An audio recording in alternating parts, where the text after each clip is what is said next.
All right, here we go. Kojo McPherson, welcome to the Gyaff. Thank you so much for being here. Thank you. Thank you for having me. Before we start, I just want to let you know that when I started out doing, my filmmaking and kind of stumbling into this business, you were one of the first people who I kind of knew as one of the names in the industry. I think, and it was relatively early for you as well, kind of. Mm-hmm. And I remember coming across, I was looking you up one night. This had to be like 8 years ago. And Mm-hmm. I came across this video of you. You were at an event at a podium. I think you were reciting, I think it was like a take on a Shakespearean excerpt. I don't know if you remember that. Or it could have been maybe Gil Scott Heron. Maybe the revolution will not be Oh, televised. yes, yes, yes, yes, yes, Right. yes, yes, Yeah. yes, Yeah. yes, Yeah. yes, Yeah. yes. Yeah. Yes, that's it. Uh-huh. And I just remember looking at that and, it was so inspiring. And I was like, wow, we got this coming out to Guyana and this is so cool. And, it just really, I just want to say thank you because it did give me like the encouragement to be like, oh, we can do this. You know what I mean? Like this is possible here. Like, because, we've grown up, we sort of all kind of grown up in a society that, you know, we never really think these things come out of Guyana. And so I That's just true. want to thank you for that, Thank you and, very much and for it's that. so Yeah. nice to have you here almost 10 years later to talk. Mm-hmm. How are you? Oh, I mean, I'm hardworking. I can't ever seem to rest for too long without being picked up to do something or the other. But yeah, I'm good. I think the trajectory is good. I just came back from 3 years in the UK where I did a master's in media practice for development and social change. What was really great about that is that it really felt like vindication for like everything I'd done with my career up to that point. Whether it was Merundoi or whether it was activism through my photography.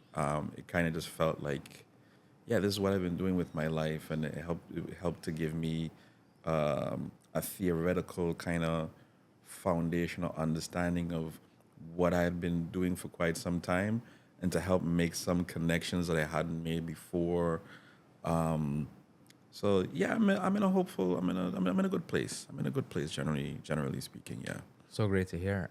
Did you, when you sort of went for that program in the UK, did you do it to sort of build on your practice, or was it with intention of coming back to do something specific here?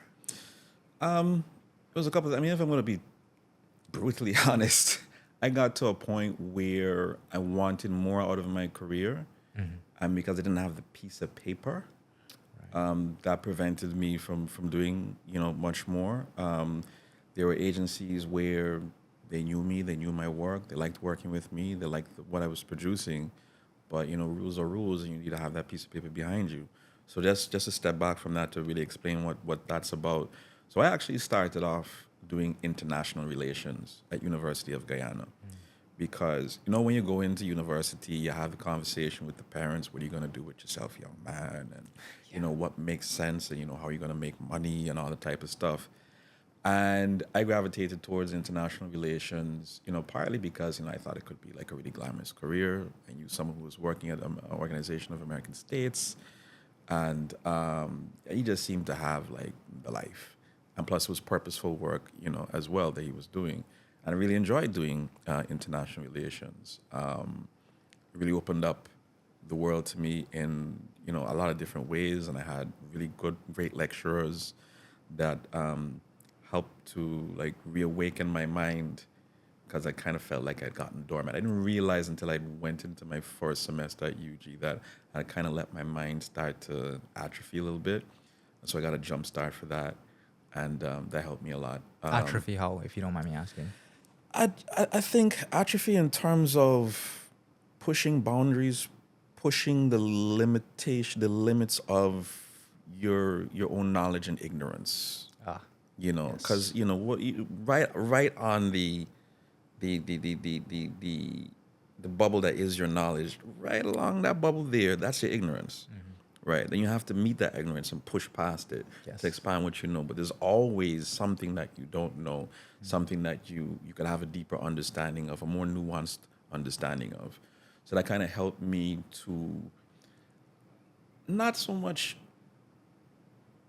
not just have more facts in my head, but to exercise my brain in a way that to know how to ask the questions and to know how to follow lines of inquiry. Like when a lot of people say, oh, that person bright or that person bright, I struggle with what that really means. Yeah. Is it the person knows stuff, or is it that the person knows how to start in a line of inquiry and to follow that line of inquiry and to be open to different suggestions and perspectives and so on. So yeah, so that was it for me. So yeah, I started off doing international relations, but because of financial pressures, I was paying cash. After a while, I realized there was a real pressure on the household. Yeah. About 2.5 years in, I realized that my going to UG and the fees having to be paid was really having an effect. So I decided to take a leave of absence, work for a little bit, maybe save some coin, and then try to take it on myself. And as luck would have it, I found myself in a workshop that was the precursor to to a major workshop, like a 2-week workshop that ended up being the workshop where we designed Merundoi and hired the first set of actors.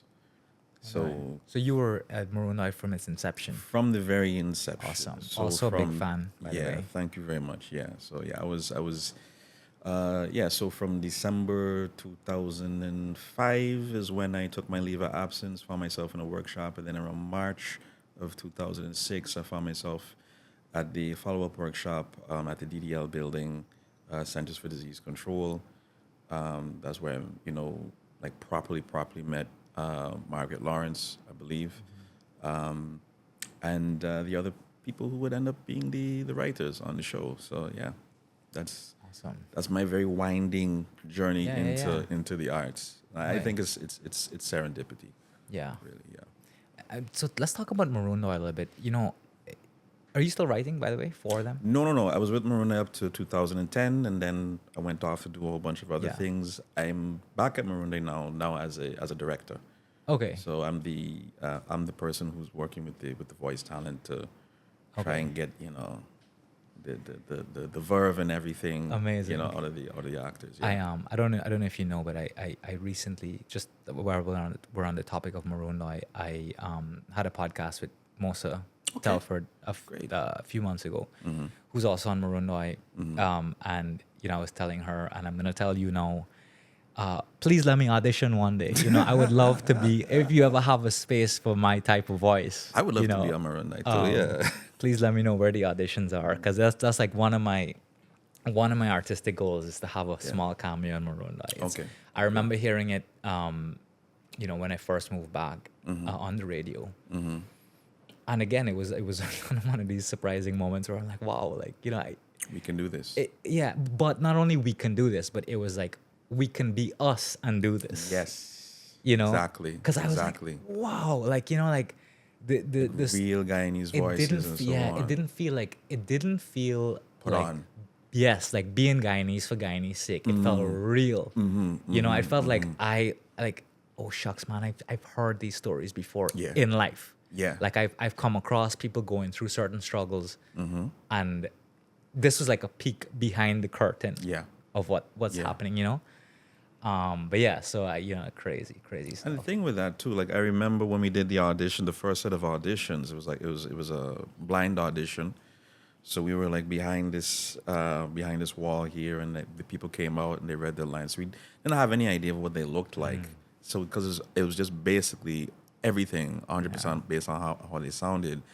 And BB, I don't know if you remember BB Singh. Maybe. Yeah, so BB had this like real authentic like country accent, and she came with that, and we were just like blown away. Just blown away by it, and it was such an absolute pleasure having her as an actress because she's a great actress, and she was authentic, totally unafraid to be herself. It's like totally unafraid to be herself, and it was like a real breath of fresh air. There was that. Some of the characters that I wrote for, so like Diana Boston, for instance, more or less is my cousin Dolly, right? I have a cousin Dolly, and she is just like full of wisecracks. Yeah, yeah, yeah. Just like her comedic timing is just like on point. She got a little bit of sauciness in her. So like I took my cousin and put her in this character, and then I just kind of turned the heat up a little bit, put a little nitrous oxide in it, put a little bit of other little chemicals in it, get the alchemy just right. And so yeah, it did feel, you get to a point where you really actually feel like the people are alive, these characters are alive, and you start thinking about them as people as well, Yeah. not just words on a page. So yeah. When you're writing for a program like Merundoi, right, and you're obviously taking personal relationships and transcribing them and then sort of evolving them on the page, let's say. In real life, we're uncensored, we're unfiltered. How do you sort of put that effectiveness into a program that has to be consumed, but at the same time towing the line Right. where you don't, because the things you and I say in private Yeah, are not yeah, always for yeah. everyone to hear. Yeah, And in a way, the way we deliver it because of our personal relationship could be taken out of context, could come across as offensive. So how do you sort of keep that that effectiveness of character while having to sometimes limit the intensity or the rawness? I mean, from the writer's point of view, we didn't hold back really. I Oh. mean, barring like profanity Sure, and and stuff like that. I mean, that's where Margaret Lawrence came in as the executive director. She kept it PG and very not even PG, G rated. Okay. Sometimes to the ire of the writing team, but we all understand, we all understood what the assignment was. So at the end of the day, that was that. But but really, just from the writer's point of view, I mean, you can't really hold back. You have to shoot for authenticity. You have to shoot for something that, as I like to say, that has blood in it, that has warm blood in it. And yeah, I mean, you just go for it. Yeah. You just go for it. I mean, luckily, if you have another platform, if you have film or you have theater, you can relax a little bit, in terms of the restrictions you put on yourself. But I think it's always good to have that muscle ready, rather than to be in a situation where you are already watering down either the authenticity or the energy or the verve of it. It's just better to have it there and to be able to bring it back, than to not have it at all when you want. It's kind of like the opposite of cooking. With cooking, if you don't add enough salt, you can always add it later. Yeah. So it's the opposite. Throw all the salt in, you want all the sugar and everything. We can always edit after. Yeah, you you know could what I mean? reduce that. Yeah, you could always pull it back later. Yeah, So, yeah. Awesome. From Merundoi, how'd you sort of get the focus on film? I remember going back to you inspiring me in my early days. I remember you were producing, I kind of came in when you were producing the film Madero. Okay, all right. So, how did you get into filmmaking or decide to go down that path? And then what are your what's your plan with regards to filmmaking here? What do you even make of the industry right now? Okay. Coming back from the UK after 3 Well, years. the word industry, I'm going to come back to you on that word industry. Okay. I knew you were going to come with that. So it's two parts. It's when I decided to get into filmmaking and how I actually got into filmmaking. Okay. When I decided to get into filmmaking, somewhere between the age of like 8 and 10, to be honest, because I saw a movie by Spike Lee called More Better Blues with Denzel Washington, Wesley Snipes, a bunch of other characters in it. But I watched that movie and I looked at the color, the acting, the camera movement, the music, of course, because it's a movie that's heavily around jazz music, and that was the movie that really introduced me to jazz as well, because they have one of the tracks off of Miles Davis's Kind of Blue album in the credits, and I didn't even know what the name of the song was. I just heard it, and like years and years later, I heard it again, and I was like, oh, that's the song I heard. But yeah, but I made a decision, you know, my very youthful self, that, you know, whether it was in front of the camera or behind the camera, I'm going to do that. I'm going to do that. So I don't know if it's, well, putting stuff out into the universe or what have you, but I just had this very, very strong desire at that moment, watching that film, that I want to do that. And so when I left Merundoi, I had a brief stint at the Guyana Learning Channel. While I was there was an opportunity that opened up with something called the President's Film Endowment.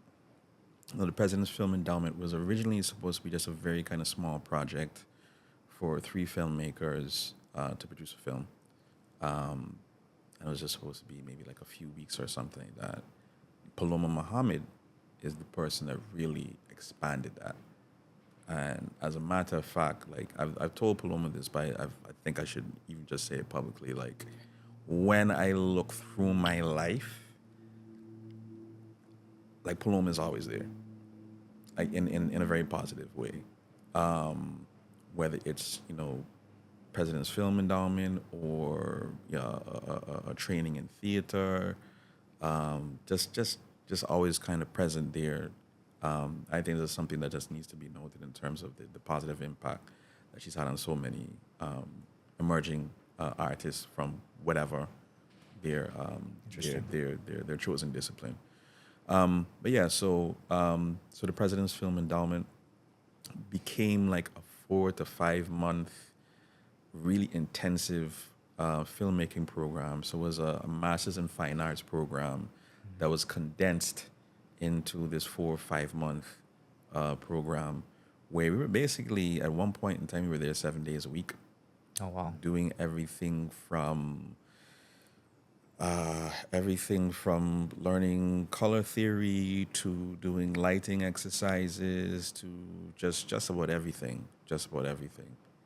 And you know, I think we had about 8 films that came out of the endowment, and I had, you know, presented a pitch for a story, and it was kind of pulled out of a hat or selected somehow or the other, and yeah, that's how I got my opportunity to really like make my first proper film. Okay. Yeah. And A so lot of dumb luck. yeah, well, that's how it works, right? I mean, a lot Yeah. of people kind of, you know, that's kind of, at least in my experience too. I'm sure other people have other experiences, but these artistic paths we take, that through inspiration, you kind of just sort of led by an instinct, you know, onto like an opportunity that leads to another opportunity that, you know. I think someone said luck is preparation meeting opportunity. Yeah. Yes. So I think I was prepared mentally for it. Yeah. So when the opportunity presented itself, I was just right there. Yeah. Just a side note on that, I kind of have always had that that mindset through sports as well, and just, I guess it's something that maybe got me through life and gave me some sort of purpose, regardless of what I was doing. While I was doing it, in my mind, I was showing up every day because I some delusional way thought by doing this, it would lead me to this. Whether that's like, oh, I'm running on a treadmill, but I'm thinking about, you know, all the matches, the squash matches I'm gonna play in the future, that I know that this is just booking the miles, or, you know, the fact that I'm up on the treadmill every day, it means it's gonna give me the discipline when I become a great businessman or whatever it is, you know. So I think like it's that sort of mindset that really, especially with men, I think it drives us a lot, you know, that sort of hunter mentality. Yeah. But yeah, I just, you know, it's such a good thing to have to just guide you and keep you on a straight and narrow, whatever that is, you know. But yeah, so you got this bone to pick about industry, film industry. I Tell me. disagree with the word industry. Okay. We do not have a film industry. Okay. When I think of industry, this is what I think of. I think of their raw materials Yes. that are harvested somehow, extracted. Those materials are then refined, made into a product. That product is then sold at a price that allows the people who made that product to cover their expenses and make a bit of a profit. That is an industry. Think of the car industry. You dig up steel and iron and whatever, and then you get plastics and make computer chips and all that stuff, and you put it together and you market it and you sell the car for whatever, and that allows you to recoup your costs and for the company to make a profit, and then you have this car. We don't have that with film. I don't know if you want to call it a cottage industry or whatever. We have some sort of film practice in Guyana, but what we don't have is a process whereby I can make a film, whether I go in my own pocket or get small investors or whatever, shop that film, shop that film somewhere, get it shown on TV, get it shown in the cinemas, and I get paid for it. That's not what we have.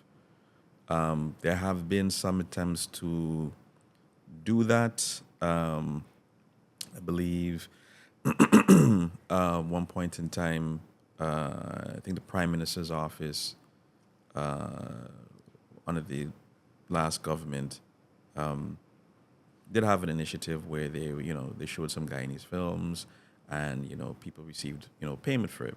That's a great start. Yeah. That's a great start.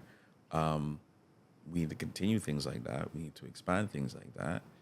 And the other thing with the industry as well is that all industries have like some kind of supporting like mechanisms around it, So the oil industry, oil and gas, they have lobbies and they have cartels and all that type of stuff to represent their interests. But that's based on the assumption that money exists within there, right? Like there's lobbyists, there's cartels because there's money to be made. Yeah, because there's money to be made. Yeah. And unfortunately there's and even beyond money to be made, even just having, like I'm not thinking about like a lobby for the film industry necessarily, but even to just have like a union of, actors. So that we know that okay, if you're doing this type of job, right? If you're gonna be on stage doing this type of role, this is the minimum that you have to be paid. These are the conditions that you have. These are the minimum amount of rehearsals that you're supposed to do. Just stuff like that. If you're doing film, this is the, maximum amount of hours you should be working on set. This is all you need to be taken care of. Like, just things like that. Things that are standard when you go around the world. Yeah. Yeah. Would you say we don't have that because and I'm going to use this word not just very lightly, the industry that exists here doesn't have any power? So it doesn't really make sense to unionize. What are we unionizing for? There's no stake within arts and culture. There's no leverage that exists there. So therefore, unionizing would be futile. And there's also no, like you said, streamlined industry structure where money's involved in a way that's sort of pushing livelihoods. So it's essentially, you're right, it's non-existent. Yeah. So is that a reason maybe that why unionizing might be? I mean, I that's something that I would have to give some thought. I'm not going to try and bluff my way out here. Sure. It comes back to kind of chicken and egg scenario. Is it that you get something like an industry, like an embryonic industry up and going, and then you find the need for it? Or is it that, people aren't really going to really throw themselves into directing or writing or acting because there's no Writers Guild, Directors Guild, Actors Guild to really support them, to represent them? Yeah. Maybe it has to be done hand in hand. I really don't know the answer to that question. Something I have looked at a bit though, because I think of all of the creative industries or the creative fields that we have in Guyana, I feel like music has come the farthest along in terms of professionalism, in terms of standards, in terms of, even, people knowing how to, copyright their stuff and get themselves on streaming platforms and doing touring and all the different, type of stuff like that. Not to say that I haven't heard complaints from musicians about some of the practices that, go on in the music industry in Guyana. But if anyone's, to me is at the forefront of professionalizing creative industries, it's music in Guyana. Yeah. It is debatably the most marketable. Yeah, for sure. How come movies aren't marketable? Because, I mean, for instance, I remember going to a Car Festival, and there was a movie that took place in, I think it was French Guyana, mining. And you watch the film, and, like, we got that same creek, we got that same foliage, we got the same industry. That story, if you just change the language, could be a Guyanese story. Yes. So there are so many stories that could be told. A lot of times I feel like we kind of get stuck into like some of the stuff that we're accustomed to seeing, on stage. We just try to, make a film about it and all that. So it's the usual kind of, middle class worries, boy meets girl, all that type of stuff. I mean, and that's fine. That's okay. But you've been around Guyana. And you've been to, you've been in the mountains and the creeks and the bush and all that. And you know how many stories are out there, man. Yeah, I will. Yes. Even fantasy stories as well, the supernatural. Like, I don't know about you. I'm getting goosebumps right now just thinking about it. I want to talk to you. I will talk after. I would love to talk about this, but it's a bit secretive. But I want to talk to you about this film idea I have. Right after. But let me take a stab at what you just said. Why aren't movies marketable, or why don't we push them in like, why aren't they like given as much importance as music? I think, to me, for film at least, and this is just a part of it, a small part, but I think an important part. Based on my experience dealing with companies that come in here, dealing with local productions, dealing with the facilitators in the public sector that allow these things to happen, a big limitation that we face with regards to film is that there's this idea that, we'll only support film if it shows Guyana in a good light. Now, that is such a bullshit way to think. We can say bullshit here? Oh, we could say anything here. Lovely. We could say anything here. You could bring out the 12-year-old. Bring the 12. Yeah. To me, it's crazy. Like, because, and I think it's a result. It's partially ignorance, because it's also like a very shallow way of thinking. You're a storyteller, and you know that in any story that's worth hearing or seeing how it's presented through film, is that you're dealing with elements that are very imperfect.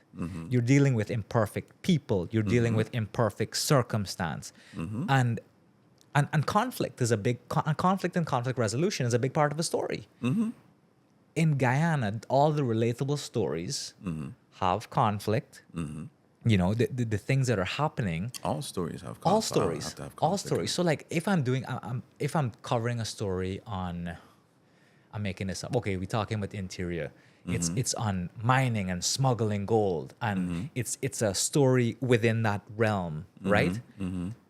The response I would get would be, oh no, we can't promote gold smuggling. That looks bad. Guyana doesn't do that. What if my story is about corrupt politicians and how the protagonist maybe has to figure out a way in a corrupt society to keep his or her own integrity intact, and therefore has to get from A to B. Oh no, corrupt politicians, that's a terror. We can't have Guyana looking that way. You know what I mean? So, like, this is, in my experience, these were a lot of limitations that happen. And as a result, it's not necessarily that they come and shut down your production, or they say, oh no, we can't have those stories, but nobody's gonna look at the bigger picture of it being a story of, oh, it's this guy Kojo in the film who has just battled through adversity and made it out alive, versus oh, the environment he's in relates to Guyana and therefore Kojo should just be living in a happy meadow. You I know, mean, life is great, and wherever he lives is the most special country on earth, and that's it. You know, so like I think Yeah. that's like a big limitation too in how we look at film. I mean, I don't want to say too much on camera, but I will say that I think part of it comes down to how you pitch it, Okay. in terms of what aspects you highlight and what you decide to put more in the background, what you foreground and what you background. But I know, for instance, Trinidad has had this issue. There's a particular film that I have in mind. I can see it in my mind's eye, but forget the filmmaker's name. It might be Sean S. Cage, Escayg. I think that's it. And he did a very, very gritty Trinidadian film, and if I have the filmmaker right, and apparently the Trinidad and Tobago film board or tourism agency or what have you was not very supportive of it. So it's not Guyana alone that has that issue in terms of, I think as developing nations we kind of have this insecurity about our image. Yeah. Whereas look how many gangster films come out of the U.S., man. Yeah. Like Gangs of New York. I mean, was there? I've never heard of any New York Historical Society or any mayor's office or anything like that having an issue with that. And Gangs of New York is the grittiest, like nastiest depiction of New York City you could ever think of. Yeah. So I mean, so part of it is I think a kind of a national insecurity about our image. So that's one problem. The other thing too is, I mean, again, it comes back to the stories that you're telling. Some stories are going to get, more support than others and from particular people and all that.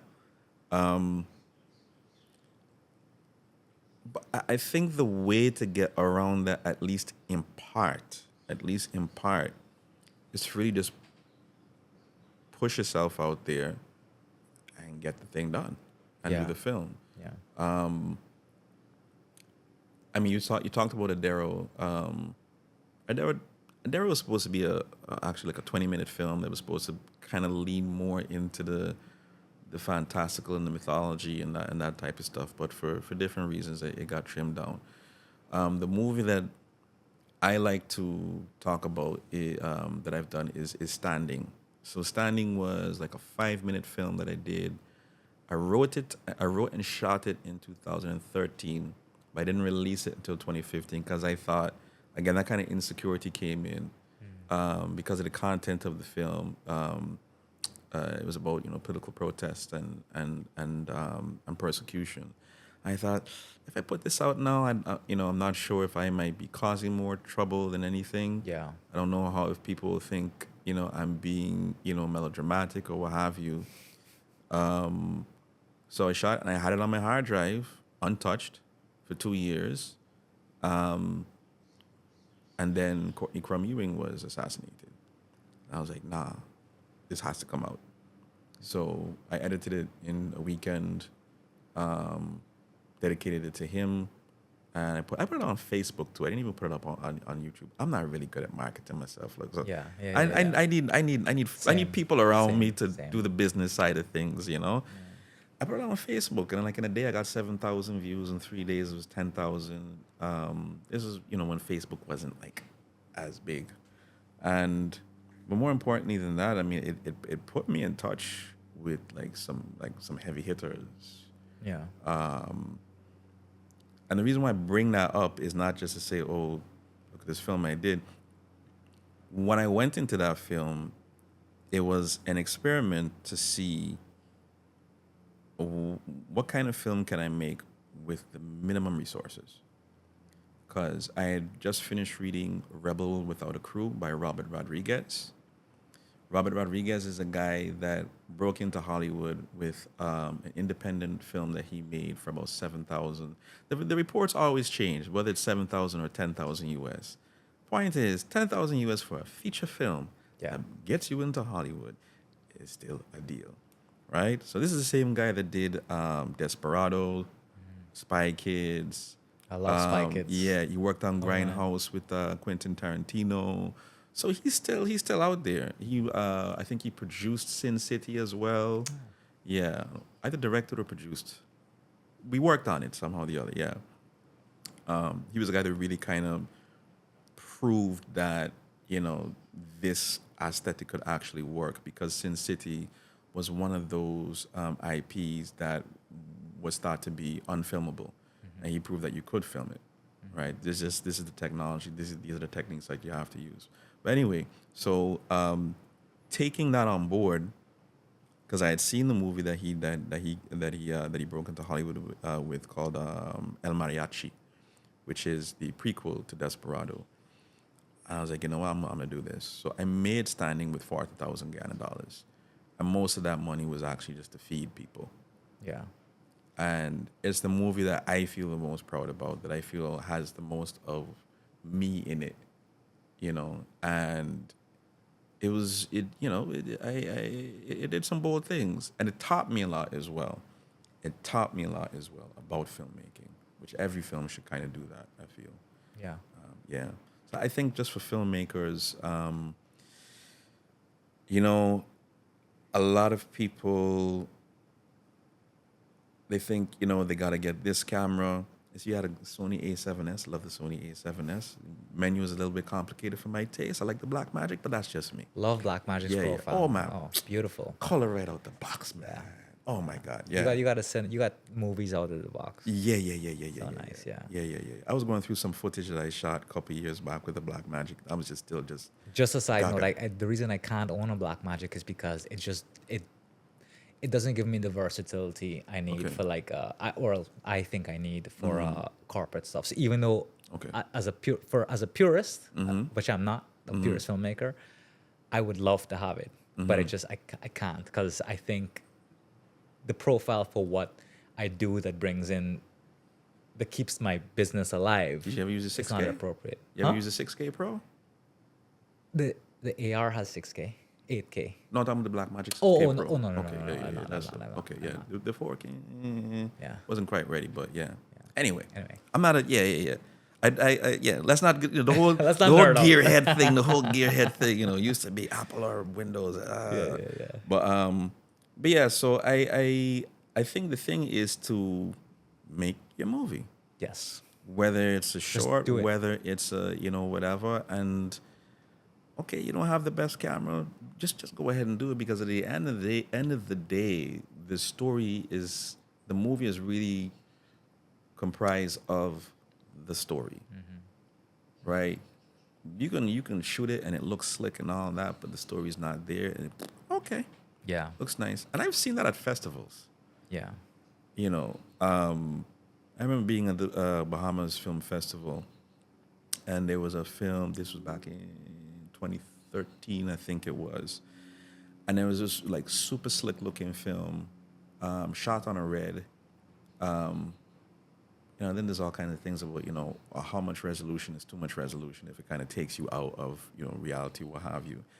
And it was super slick. It had nice actors and all that in it, but when you watch it and then when you listen also to the guy who directed it as well, there's a certain kind of soul that was missing from the movie. So while it was arguably one of the more beautiful looking films, Yeah. it didn't really leave that much of an impression on me. Definitely. Not to say, I don't want to be like, all your stuff should, look super rugged and all that type of stuff or whatever.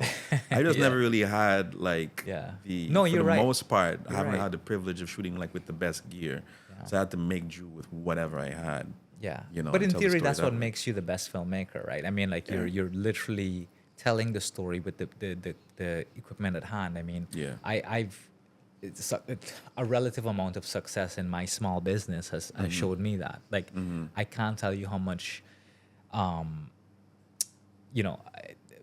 money I've wasted that could have been spent elsewhere on on things that I really did not need that I had to end up selling back. Why you didn't call me? You were in England. Yeah.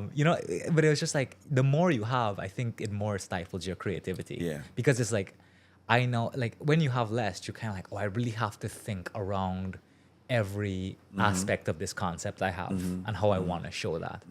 If it's like, oh, do I get a nice slider? Do I send a big fancy drone in? Do I get the steady cam? Whatever. It's like, it's just, no, if I just have it handheld or on a tripod, I got to figure out how do I get this movement, be intentional. Yeah. I'm focused, The thing that I always, come back to is the why. Yes. Right. So even when I'm doing a shot list, I'm doing a production board, I always come back to the why, because the what not the what, the how, a lot of times is just gonna get blown out the window. Yeah. Because someone's not there, or the weather is wrong, or you thought this thing was gonna work this way, but then you realize when you're there that this is complete garbage. So it's the why. Why are we shooting this scene? Why are we using this camera movement? And when you figure out the why, then the how you get there can always change. The why is the intent, the intentionality that you were mentioning just now. So that's something that I always come back to, and that's something I always try to pass on to others that I work with. The why part. Once you hold on to the why, and you know it well, then you can always figure out a way to get the thing done. Yeah. Yeah. I want to go back to something you mentioned that kind of struck a little nerve with me. You said that you talked about like you created that film, you shelved it for a couple of years because there was maybe a little insecurity about it. I thought that was such a powerful thing you said, that insecurity about the art you've made. I have this thing where I say this a lot, is that every time I make a piece of work, and I do mostly documentary work, and I'm very proud of some of the stuff I've done, Should be. and when I've made like my best film, and the marketing is done, the premiere is done, the hype has died down, I always feel like I've basically hit a switch and end up again at the beginning of my career with zero confidence, zero pride in what I've done. I always feel like I'm starting over. And I think I always have to fight that insecurity of recreating and then trying to tell myself that you've done this before.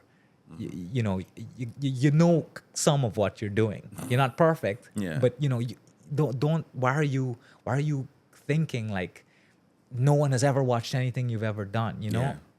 And that's something like I grapple with to even right now, where like there's some projects that I'm working independently on, and I'm like, oh, fuck.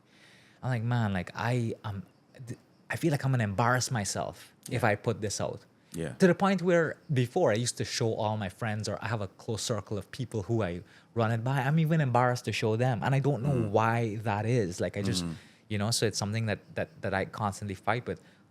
What's your process with that? I mean, like when you come up with something, are you, you're obviously not always confident in it, but how do you deal with those emotions? How do you deal with that feeling of identity in what you've created and put out there? I mean, well. First and foremost, there's a book that I discovered, like I think way too late in my professional career, called Art and Fear, I think by Ted Orland, and that to me is like the Bible for all creatives. Okay. And like every time I've gone through it, there's been something else that I picked up, because it speaks about all those things: the imposter syndrome, wanting to be perfect with something to the point that you get paralyzed by it. Yeah, and it has a lot of little lessons in it and so on. I recently also had that feeling. I had a client that I shot for. They did all the editing, thank goodness. And when I saw their edit, and when I spoke to them on the phone and all, at first I thought he was kind of gassing me up, and because he's like, Kojo, oh my God, the drone footage and all that. He liked how it was blah blah blah. Right? And I was like, yeah, he's just being nice, But then when I saw the edit, I was like, I actually know my shit. I actually kind of know my shit. Like, look at that. Hey, look at me. Yeah. Because yeah, I also felt like I was there, but maybe not as good as I wanted to be. Um, whether it's because I didn't have the kit that I wanted, that was part of it, or I didn't have the kind of support that I needed, because a lot of my stuff has been like one man army, type of stuff, which I'm growing out of now. And I think, I don't know, if it's something that you ever get over totally, but I think it can diminish and not be so like anxiety producing, because I know that feeling of like being almost terrified, Yeah. and you get that feeling right here in your chest, and you get the sweaty palms, and everything's palpitating and all that type of stuff. I I think I've started to give up on the idea that I have to be perfect. Yeah. What I want to do is just produce and to keep on producing. And of course, I want to always keep a high standard and to learn, every step of the way. Be a better director, be a better writer, be a better, just. But I've given myself permission to be incremental with it. I don't have to be Spielberg. I don't have to be Denis Villeneuve, the guy with the French name who did Dune. Say the name. Villeneuve. Yeah. Yeah. Yeah. I love their work. I love Kubrick's work. Maybe someday I'll get there. Maybe someday I won't. But the thing is, you don't necessarily have to be at the very, very pinnacle Sure. of what you're doing to be happy. I think it comes back to like redefining happiness in terms of dealing with that anxiety, dealing with that imposter syndrome, feeling like everything you did before was a fluke, feeling like, somehow you lost some sauce that you had before. Sometimes you do lose the sauce. Sometimes you do. Doesn't mean that you can't get it back. Like Tiger Woods changed his swing and he was god awful like for like a whole season or whatever, and he came back and he came back better. Yeah. I think it's just getting. I think when I was much younger, like especially with my poetry, with my writing, I felt like it had to be absolutely perfect, and you know, um, and my process for all the different practices, whether it's spoken word or poetry or film or acting, is different. But I was never the kind of writer who you could give a commission to and say, Kojo, write about that. It just had to it had to come organically. If it wasn't coming organically, then it wasn't coming at all. But yeah, but what I've done is just given myself permission to be imperfect. Yeah. It's almost like a centeredness, Yeah. I'm enough. Yeah, I mean, yeah. Very Yeah. Buddhist. Yeah. I've Yeah. had that experience the Mhm. other day where it was fleeting, but it was good. Mhm. Yeah. Just for one moment I said, dude, you're enough.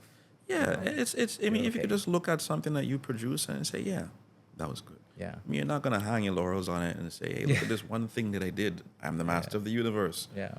But to say, you know what, I did that. That's part of my track record. That's a testament that at least at one point in time, Yeah. I was on point Yeah. on these couple of things here. Yeah. And if I did it before, what's to say I can't do it again? I like that. Yeah. I like that.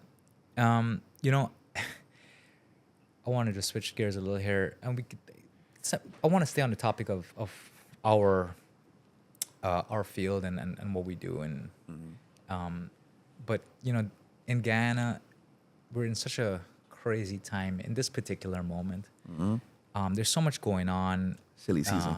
Silly season, they call it. And without getting into the antics, but do you think that there's opportunity to address some of these issues through the medium? It doesn't have to be all political, but mostly like societal. But like to use film, for example, to show what our collective pain is. Like, where does our suffering actually come from, and how does that affect the human experience? If anything, it would be a detriment to the intent if it was all like very blatantly political, actually. Oh yeah, Definitely. I agree, and I want to let's get into that. So but before we do, I just want to sort of table this, because even like our collective suffering is sort of segregated, so in some form or fashion. Like, we may be going through the same things, but because of our ethnic differences in particular, it almost appears that, oh, my suffering is more than yours, or this suffering is mine. You can never understand this, and it kind of frustrates me, because there's a lot to say, for example, about the experience of one ethnicity. Let's take Black people, for example. They're one of the major ethnic groups. I consider myself Chinese because I have Chinese family, but I'm not like a real Chinese, So I feel that my experience is, it's nothing that I'm losing sleep over, but I feel very disconnected. Like, I feel like I can't maybe talk about what you may be experiencing, because my opinion of that will be rejected. But I want to understand, and I think this happens a lot among all ethnicities here, where I think the importance of this belongs to me is more important than why do we all feel this way. So I don't know what your thoughts on this is. I mean, I think you're very much on point with that. One of the things that, I wanted to pursue with my studies, and I came across was, I mean, something that we know already, but to actually see, there's a consensus in academia about it. That, excuse me, I'll cut that out. Right. So, to come across this idea, this consensus in academia that, as much as stories come out of society is also influenced by stories as well. So I do feel that there is an incredible role for arts and culture, particularly film, with that. Because think about the things that you know. The things that you know, have you experienced them? How many of them have you experienced firsthand? Right? It's something that your parents told you growing up, or that your pastor or your pandit or imam told you, or something that you saw on TV. How many Guyanese have been to Times Square or the Sahara Desert? Or no, you don't, but those things exist. And you have some kind of idea of what the environment is because you heard a story about it, you saw a film. So a lot of the socialization that we get doesn't just come from when we're babies in our households, doesn't just come from where we go to school, but also the stories that we consume. And right now, a lot of that is Hollywood movies. Yeah. So I do think there is definitely a role, particularly in Guyana. Something I actually wanted to do my PhD on, because I touched upon that somewhat in my master's thesis, and I wanted to do a PhD on the potential role of filmmaking as a nation-building tool or mechanism. Interesting. So when I think of like your documentary work, for instance, right? It's not just the images, but also I can tell you put your heart into it. I can tell that even just by a few seconds, just looking at the way it's shot and all that. There's a lot of intentionality behind it, all that. You've had the good fortune. I've had the good fortune of being able to, for instance, go into the interior, go into the savannas, and stay for a couple of days, maybe for a week, maybe for 2 weeks, and you have a sense of what that culture is like. You have a sense, that they have an idea of what, a coastlander is, you know, and those kinds of things, those kinds of perspectives, I think are really beautifully caught within film, right? Yeah. To be able to go around, particularly because it's so hard to move around Guyana. Guyana, in a way, is much larger than the 83,000 square miles that we are, because it's so difficult to get from Georgetown to Lethem Yeah. or even to Aishalton, right? It's difficult to get to Maruka, and all of these are part of Guyana, but they're very separate worlds. Yes. And I feel that the best way for us to be able to see each other, not as others, but to see each other as fellow, as brother, as sister, as Ada Zabana like me, is through film, to be able to tell those stories. Documentary work is, that's part of it, but fiction as well. Like, we need to. There are stories all around this country. Some of them are very, very different from each other. Yeah. But some of them are also very similar as well. And to be able to see someone who has a different hue from you, a different hair texture from you, speaks a different first language from you, lives in an environment that's totally different from you, whether it's, Paramakatoy. I'm like, how different is Paramakatoy or Cato? How different is Cato to Georgetown, to Linden? It's a totally different environment. But to be able to see people who are like you in those situations, it removes the otherness. When we other people, that's when discrimination comes in. That's when the racism comes in. That's when the bigotry comes in, because we see them as almost like an alien species rather than someone who's just like us. How would you? That's a very good point you made. But how would you put that same scenario into a place like Georgetown, whereas you have the majority of people living in the same environment, Right, but they're very but it's different probably the most realities. divisive. They are different realities, and I will say to that point, even in the greater Georgetown, the differences in life experience are tremendous. In crazy ways, but we're way more closer. It's like we're all together in a way, but we have way less land separating us. We have way, circumstances are obviously different. Yeah. I acknowledge that, but I can't find a way to, like, unless it's through conversation like we're having now, to bridge the gap between difference of experiences. I think a lot of our engagement happens in confrontational ways. And I don't know that film could be a panacea necessarily, but I do think it does go a long way. Having conversations like this, whether it could be this format, it could be documentary film, it could be, feature-length films, it could be series, whatever. But I think there's a need for us to get more stories, more authentic stories. Yeah. Not the, as you mentioned earlier, the Guyanese for Guyanese sake thing. Yeah. Where we kind of, it's a weird phenomenon in Guyana that I'm not exactly sure where it comes from. Some kind of insecurity about our identity and it's slipping away or whatever. I find there's no subtlety in art. Here. Yeah, sometimes, yeah, indeed. It's like I have to mention.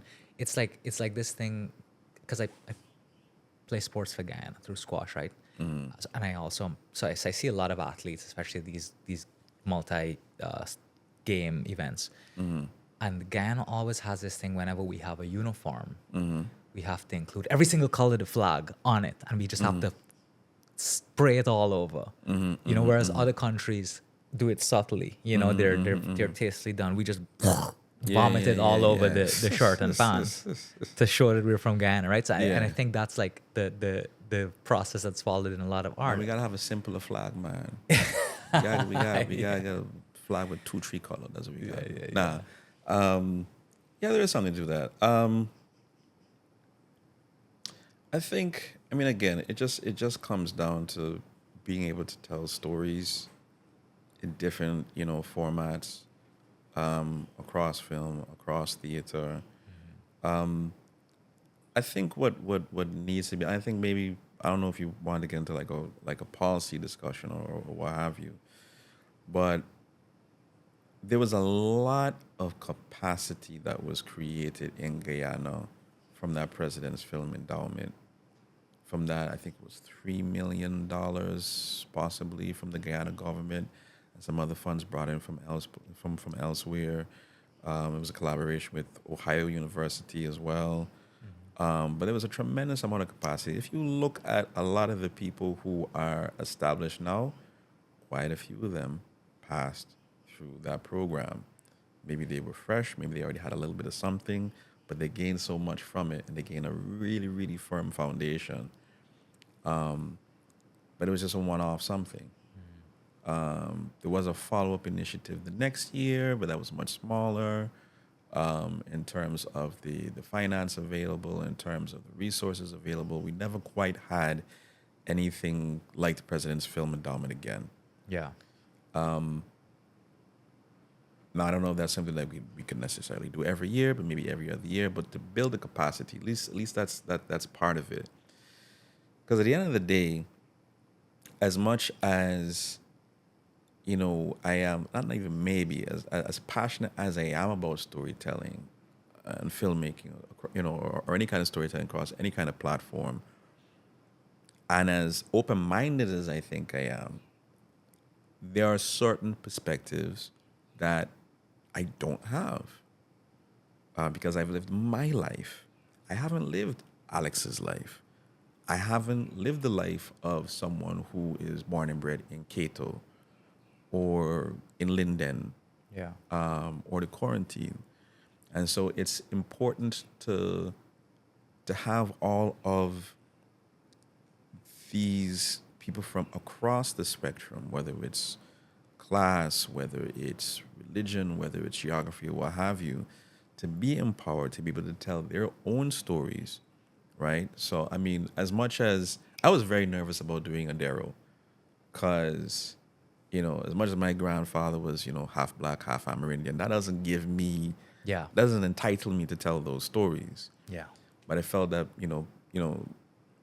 it was a story that I was interested in, or using that landscape to tell the story because, I felt a connection to it. I had been, going in and out of the Rupununi for a lot of time. But even then, I was very careful in how I approached everyone from the communities, from the South Rupununi District Council, so that I wasn't mashing toes. Yeah. As did I have my locks back then? No, I think I cut my hair. My DP had locks. Gyaff Jackman had locks, and everyone went crazy over him. But we will not release those photos. But yes, Gyaff, buddy, how you doing? Yeah, so I was very careful about doing that. We have some really. I've been able to to do some training, and there are some young people from within the indigenous community that have a lot of potential, but they haven't had the training. Yeah. They don't have the same kind of resources. Even if you, and again, you don't necessarily need to have the best and the greatest resources, but you do need to have something. Yeah. You can't have a pencil and a pad and do a film. Definitely. I I just want to interject here. To me, it kind of like, how do we move it forward? And I think it goes back to what you said at the beginning. Is it a chicken or the egg situation, right? Do we need to establish the foundation as like a country? So the government did the president's grant, right? President's Film Endowment, yeah. The President's Film Endowment. Should they do it every year? Should they build on that? But then what do stakeholders like you and I, what is our responsibility? What is the private sector's responsibility? My take on it, and this is just something I've totally, it's probably not the right one, but the way I see it is I think it's ultimately driven by things, unfortunately, somehow, even though they are for the greater human good, the interest is driven by finances, right? So by financial generating means. So yes, the government should definitely make a push to say, at least come up with, okay, this is our 5 to 10 year plan. Let's have it then. Let's build up capacity over the next 10 years. You could even do it in an election cycle, whatever. But we have to, it can't be people like me and you who are artists but are terrible at marketing, right? I think the film landscape has changed where we're seeing a lot of, look at how much money influencers are generating. And they're shooting with the phone, right? Yeah. But it's content. So Yeah. you have to kind of get those kind of people involved to push whatever this is. So it has to be a hybrid of finance generating and art. How can those two come to the table to generate an industry Well, I think that private sector, for example, would want to utilize, and then we as a body can use those funds to put it towards other things. It has to do with a lot of organizing. It has to do with a lot of stakeholdership, and as well bring in the private sector on board to not say, oh, this is solely the government's responsibility. That's my take. Yeah, yeah. And I agree with much, if not everything, of what you said. Also want to ask this question as well, though. So these local channels that are looking for content, let's take NCN for instance. Let's say they have a program dedicated to sports, for instance. If you had some filmmakers or content creators who were in, oh God, I can't remember where this competition was, but I remember there was a young indigenous man. He was in this workshop, and he brought this little short film of some little clips of like a swimming competition. I think it was like a regional swimming competition, so not just within the village. I'm like thinking to myself, man, if he could have taken this like just to the little next level, do a whole like Bob Costas kind of thing where, you know, where you're shooting the thing, we got some commentary and all that. I mean, wouldn't NCN love that? Wouldn't MTV love that?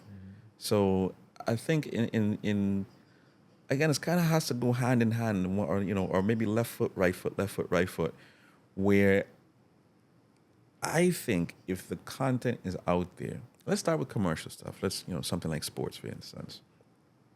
If you had somebody creating those packages in Linden, in Lethem, you know, wherever, Maruko, wherever the case may be, and it was available, wouldn't local broadcasters pick that up?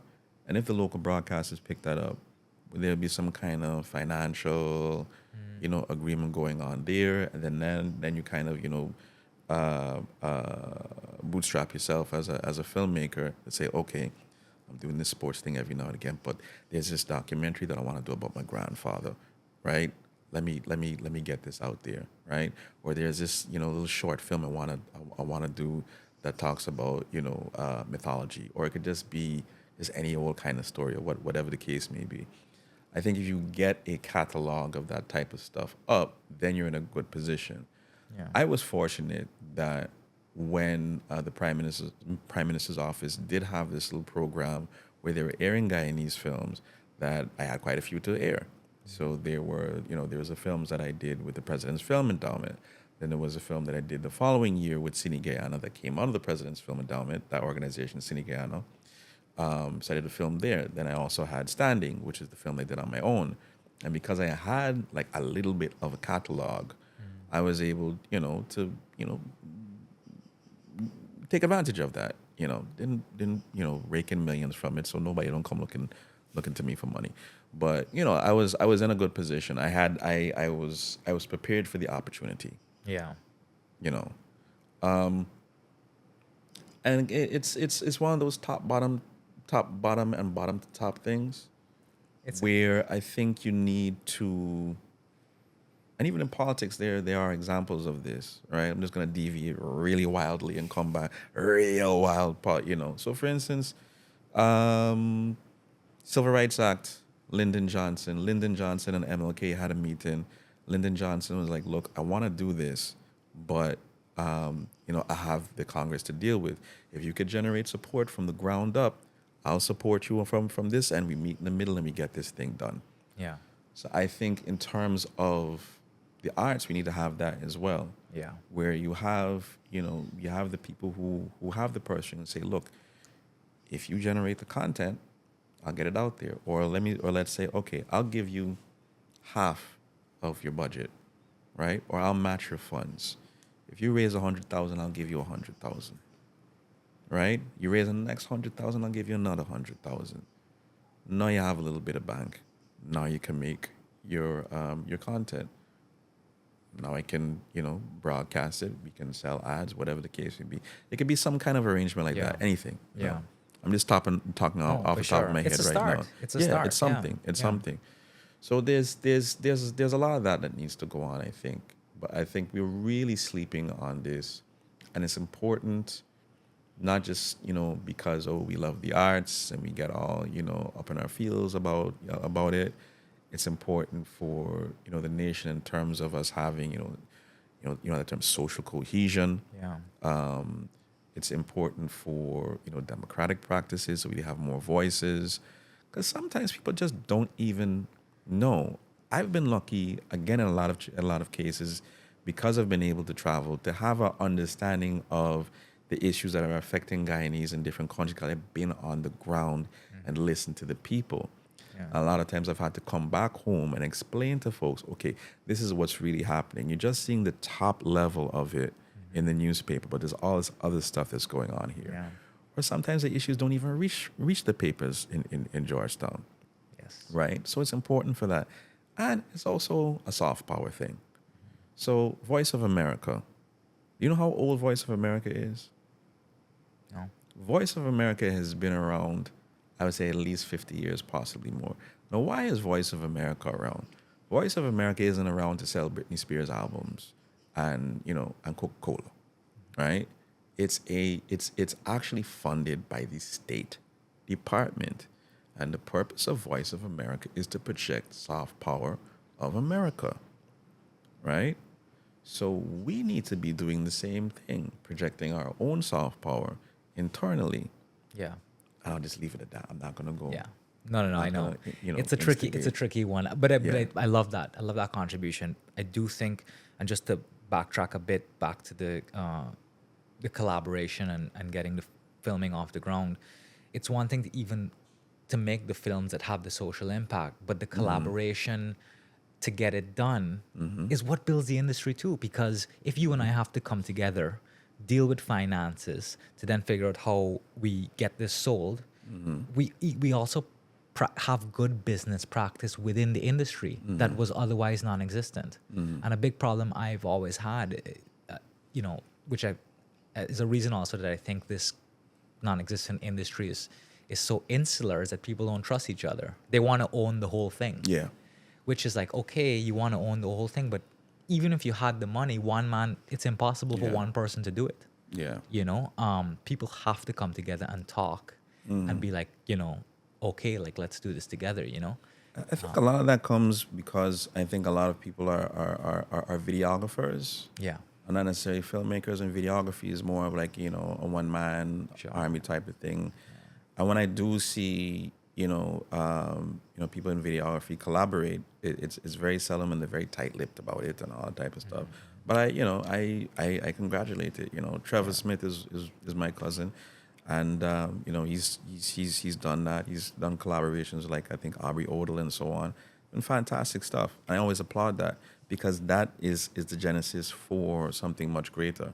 Yes. And I find it, I don't know, ironic, frustrating, because I think of all of the art forms, film is the most collaborative and really depends on the collaboration working. I think even in theater sometimes, you can kind of get around that, but there's so many different moving parts.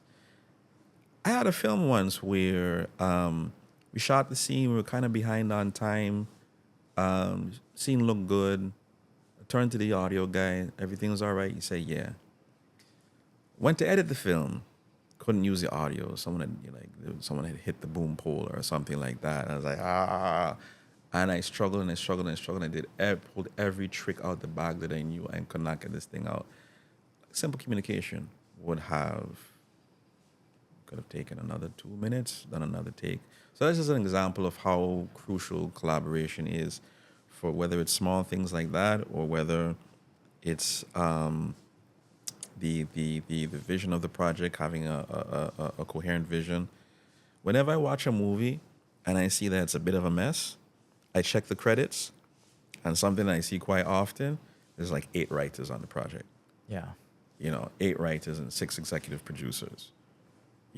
Because those people are all pulling the thing in different directions and all that. So it's very difficult to get right, but when you get it right, Yeah. when you get it right, it's gold. Yeah. Yeah. I know you're pressed for time. I just want to close on one last thing. What are you working on? What are you looking forward to in the next few years in terms of your personal film journey? I'd love to know. There's one thing I can't share yet. No problem. But whatever you can share. Whatever I can share.